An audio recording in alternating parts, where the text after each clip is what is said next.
A New York tower still under construction has already set a new record for that city. The building's penthouse condo recently sold for more than $90 million. The most expensive apartment sale ever is in London, a 25,000 square foot suite that sold for $221 million. Well, here in Canada, the luxury condo record holder is the penthouse above the Four Seasons Hotel. It sold for $28 million last year.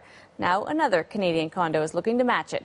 Today I met with Jimmy Molloy, sales rep for a 1960s restored unit designed by famed architect Philip Johnson, set in Toronto's prime Yorkville neighborhood. I wanted to see what a $28 million condo looks like. So Amanda, it's my pleasure to show you 155 Cumberland apartment.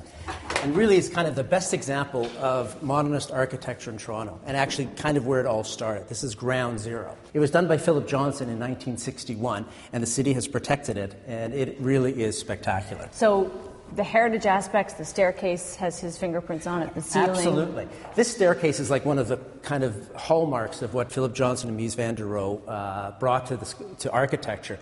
Clean, simplistic, but very, very functional. And so somebody that bought this is buying, partly they're buying the iconic architecture. They're buying Provenance, they're buying a work of art. It's like buying an Andy Warhol, but for architecture.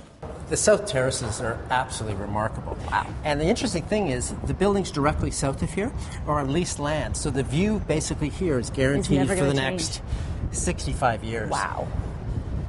Clearly we're in the luxury end of the luxury market. Absolutely. Define sort of how, this isn't even the 1%. This is what are we looking at here? What slice? Well, if you typically think that the average price of a home in Toronto is around $500,000, and then you look at, when you get past the threshold of $1 million, you're starting to hit an area that we would describe as luxury.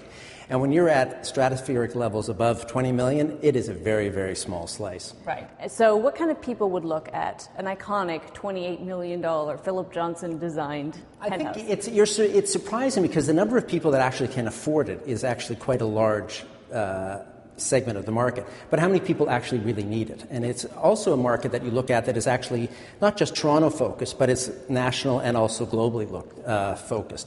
So when we're marketing it, we're looking for people that actually have a need for such an important and such an impressive apartment that need to have a presence in Toronto. Which parts of this really stand out as special? Well, I think just the scale, the architectural importance, but also the fact that there's a condominium here that has 10,000 square feet. It has 5,000 square feet of terraces, which have views of both the south over Lake Ontario and direct over the tree canopy of Toronto. So that is pretty amazing to have that much scale of outdoor space with an apartment. And then you have that iconic entranceway with the stairwell and everything, which just is no better place to entertain in Toronto. So when we talk about kind of the health of the market, there have been concerns about how real estate's holding up. What would you say at this level? Is it indicative of the overall market? Is it just a kind of a separate market altogether? I think in some respects, no market is separate unto itself. But I think that when you look at the market, there is a movement of kind of retrenchment, but also optimism. I think that we're seeing numbers come out of the United States, upward movements in housing market, confidence levels in U.S. consumers. And I think what's happening in Toronto is that it is just kind of reinforcing that it is a stable market. It's not helter-skelter where runaway prices. It's been a conservative market that I feel very confident about. And so the kind of buyers, as you say, that may be global in nature, does it make a difference where Canada is right now, that we're seen as very stable with a strong dollar and good banking system, that people may want to be back here? Absolutely. I think that we are, out of 2008, the calamity that we all went through, I think Canada and Toronto was like the big winner, I think, on a global scale.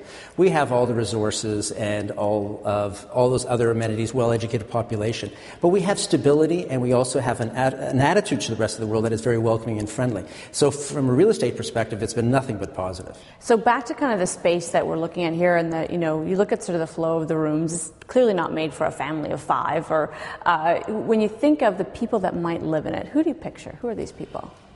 You never know. And I think that we are blessed in Toronto by having a tremendous stock of single-family homes in the downtown core where you can live and experience the benefits of living in Toronto, like the great restaurants, the art galleries, the retail, in a home where a lot of people from around the world, they're used to living in an apartment. And a family of 5 and 10,000 square feet with a 5,000 square foot backyard with a view of the city is pretty amazing, and it is really unique in the world. The kind of great wealth that is out there in the world that might come here, how many properties like this are there in Canada?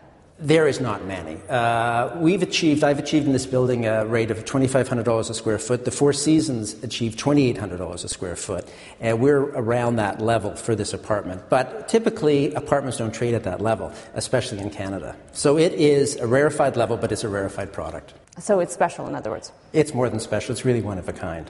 All right, we've got to leave it there. We appreciate your time. Thank you very much. So there you have it, Kevin, $28 million. It really is a work of art because of Philip Johnson's hand on it. So it's not like any other condo, but what'd you think? Jimmy showed me the place about 6 months ago when it first came on the market. It blew me away. I was stunned.